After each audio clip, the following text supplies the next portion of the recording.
ఫారూక్ షిబ్లీ గారు ఈ రోజున అసెంబ్లీ సమావేశాలు చూస్తున్నాం. గత 5 ఏళ్ల అసెంబ్లీ సమావేశాలకి ఇప్పటికీ ఎంతో వ్యత్యాసం కనిపిస్తోంది. పైగా సమయం ఇస్తామంటున్నారు. జగన్మోహన్ రెడ్డి గారు రండి సమయం ఇస్తాం. మీరు రోడ్ల మీద చేసే రచ్చ కంటే అసెంబ్లీకి వచ్చి మీరు ప్రశ్నించండి. మీరు అడిగే ప్రతి ప్రశ్నకి సమాధానం చెప్తున్నా అంటున్నా కూడా ఆయన వచ్చి వెంటనే 11 గంటల లోపే వెళ్ళిపోతున్నారు 11 మంది. ఏంటి ఎలా చూడాలి?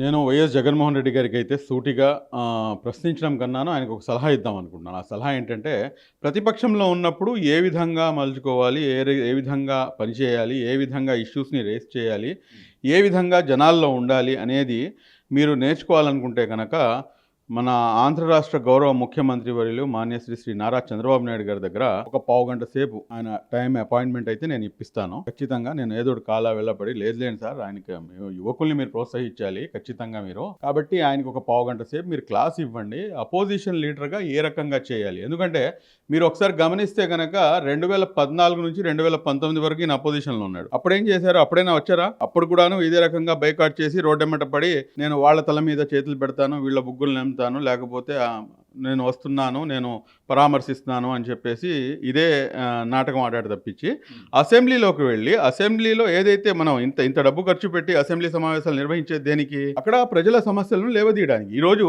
అధికార పక్షమే ప్రతిపక్షం లాగా అనేకమైనటువంటి సమస్యల్ని వాళ్ళ దృష్టికి తీసుకెళ్తున్నారు. ప్రతిపక్షంగా మీరు ఎన్ని అంశాలని తీసుకెళ్లొచ్చు? అది ఏమన్నా అంటే కనుక మాకు ప్రతిపక్ష హోదా ఇవ్వండి అంటారు. ప్రతిపక్ష హోదా ఇచ్చేది ఎవరు? ప్రజలు ఇవ్వాలి. ప్రజల దగ్గర నుంచి మీకు అటువంటి మద్దతు వస్తే కనుక ఇవ్వాలి. సరే, కాసేపటికి ప్రతిపక్ష హోదా కూడా ఇవ్వలేదు. అయినా కానీ మీరు జెన్యూన్గా మీరు వెళ్తే మీరు ఎంత సింపతిని గెయిన్ చేయవచ్చు, ఎంత మీరు ఇష్యూస్ని రేస్ చేయవచ్చు, ఏ విధంగా మీరు ప్రభుత్వాన్ని ఇరకాటంలో పడేయవచ్చు, అనేకమైనటువంటి అంశాలు ఉండవచ్చు మీ దృష్టితో. లేకపోతే మీ దృష్టికోణంతో ఆలోచించేటటువంటి ప్రజలు ఉన్నారు. దాదాపు మీకు 40% ఓట్ బ్యాంక్ ఉంది. కానీ ఇదంతా వదిలేసి పచ్చి బూతులు తిట్టిన వాళ్ళ ఇంటికి వెళ్ళి నేను వాళ్ళని పరామర్శిస్తాను, లేకపోతే కనుక ఎక్కడైనా కానీ ఎవరైనా చచ్చిపోతే కనుక ఎక్కడైనా శవం దొరికితే కనుక ఆ శవాన్ని తీసుకొని రాజకీయం చేస్తాను అని చెప్పేసి చెప్పడం అనేది ఏమాత్రం కూడా సమంజసం కాదు. కాబట్టి వైఎస్ జగన్మోహన్ రెడ్డి గారు ఒక పావు గంట సేపు నారా చంద్రబాబు నాయుడు గారి దగ్గరికి వెళ్ళి ప్రతిపక్షంలో ఏ విధంగా పని చేయాలి అన్న దానిపై ఒక పావు గంట సేపు ఒక్కరోజు క్లాస్ తీసుకున్నా కానీ చాలు. ఎందుకంటే నేను ఏం మజాక్గా చెప్పట్లేదు, నేను సీరియస్గా చెప్తున్నాను.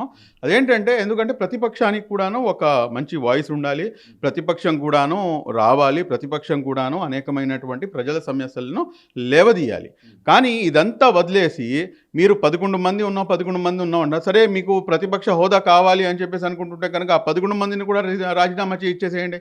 మీరు కూడా రాజీనామా చేయండి. రాజీనామా చేసి ఎన్నికల బరిలోకి దిగండి. ఎన్నికల బరిలోకి దిగి మీరు మీ సత్తా ఏంటో మీరు చాటి చెప్పుకోండి.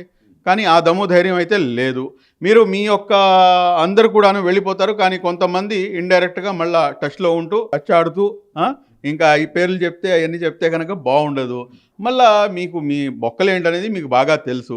మరి అలాంటప్పుడు ఈ దొంగ నాటకాలు ఎందుకు వైఎస్ జగన్మోహన్ రెడ్డి గారు అని చెప్పి సూటిగా ప్రశ్నించాల్సినటువంటి అవసరం ఉంది. అట్లాగే సార్, ఏదైతే అంటే భక్తుల మనోభావాలకు సంబంధించిన అంశం, హిందూ ముస్లిం భాయి అని చెప్పుకునే మనం అత్యంత గొప్ప భారతదేశంలో ఉన్న మనకి ఈ రోజున తిరుమల లడ్డు ప్రసాదాన్ని కూడా కల్తీ చేసి, అంటే ఆ ప్రసాదానికి సంబంధించిన సిట్ నివేదిక ఏదైతే ఉందో దాని గురించి అడిగితే ప్రశ్నిస్తే సమాధానం చెప్పలేకపోవడం వల్ల కూడా ఈ రోజున జగన్మోహన్ రెడ్డి గారు కానీ ఆయన అనుయాలు కానీ అసెంబ్లీ నుంచి పలాయనం. ఈరోజు నేను ఆ అంశంపై మాట్లాడితే కనుక అనేక మందికి కొంచెం ఇబ్బందికరంగా ఉండవచ్చు. కానీ నేను ఎంత ఇబ్బందికరంగా ఉన్నా కానీ వాస్తవాలు సరే, నేను ఇస్లాం ధర్మాన్ని పాటిస్తాను.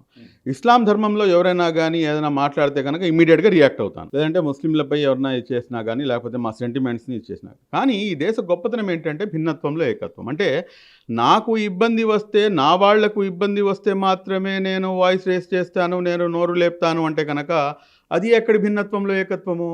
ఏమాత్రం కూడా కాదు కదా. నాకు ఇబ్బంది వచ్చినప్పుడు మీరు వచ్చి నుంచుంటున్నారు. ఈరోజు మైనార్టీలు కాదు, ముస్లింలు ఎక్కడైనా కానీ ఏమైనా ఇబ్బంది వస్తే అందరికన్నా ముందు నేనున్నాను అని చెప్పేసి నుంచుంటున్నటువంటి వ్యక్తి ఎవరు? ఒక హిందూ సోదరుడు. మీకు నార్త్లో మీరు మొన్న రీసెంట్గా మీకు జరిగినటువంటి దీపక్ మొహమ్మద్, నా పేరు ఏంటంటే నా మొహమ్మద్ దీపక్ అని చెప్పాడు. నిన్నగాక మొన్న మేడారం జాతిలో ఎవరో కోవా బన్ను అమ్ముకుంటుంటే అతనికి వెళ్ళి పాపం ఆపితే బతుకు తెరువు కోసం వాడు కింద పైన పడుతున్నాడని చెప్పేసి వాడికి అడ్డంగా నుంచుంది, వాడికి బాసటగా నుంచుంది అందరు కూడాను హిందూ సోదరులు. మరి అలాంటప్పుడు ఈ రోజున వేల కోట్ల మంది మనోభావాలకి సంబంధించినటువంటి అంశం తిరుమల లడ్డు. ఆ తిరుమల లడ్డూని మీరు ఇంత అపహాస్యం చేసి, ఇంత అపవిత్రం చేసి, దాంట్లో ఒకడేమో ఒకటి మాట్లాడతాడు, ఇంకోడేమో ఇంకోటి మాట్లాడదు, ఇంకోడేమో తప్పు జరిగిపోయింది మాతో అని చెప్పేసి అంటాడు, ఇంకా సిట్ నివేదిక రాలేదు కదా అని చెప్పి ఇంకోటి అంటాడు. ఇదంతా కాకుండా తప్పు అయిపోయింది, మమ్మల్ని క్షమించండి అని చెప్పేసి డైరెక్ట్, ఎందుకంటే తప్పు మనిషితో జరిగితే మీ అహంకారానికి పోవచ్చు, కానీ దేవుడితో మీరు చెలగాటమాడి కూడాను మీరు అహంకారానికి గురైతే మట్టుకు ఆల్రెడీ 11కి ఫుల్ స్టాప్ పడింది. ఇప్పుడు అది దానికన్నా ఇంకా మన పవన్ కళ్యాణ్ గారి డైలాగ్ ఉంది, అధోపాతాళం అని చెప్పేసి. పవన్ కళ్యాణ్ గారు తోస్తాడో లేదో నాకైతే తెలియదు, ఎందుకంటే ఆయన అంత స్థాయి నాయకుడా కాదా, లేకపోతే చంద్రబాబు నాయుడు గారు చేస్తారా, లేకపోతే నరేంద్ర మోదీ గారు చేస్తారా అనేది. కానీ దేవుడు మట్టుకు ఖచ్చితంగా అధోపాతాళానికి తొక్కేస్తాడు. Please subscribe to Leo News for more videos.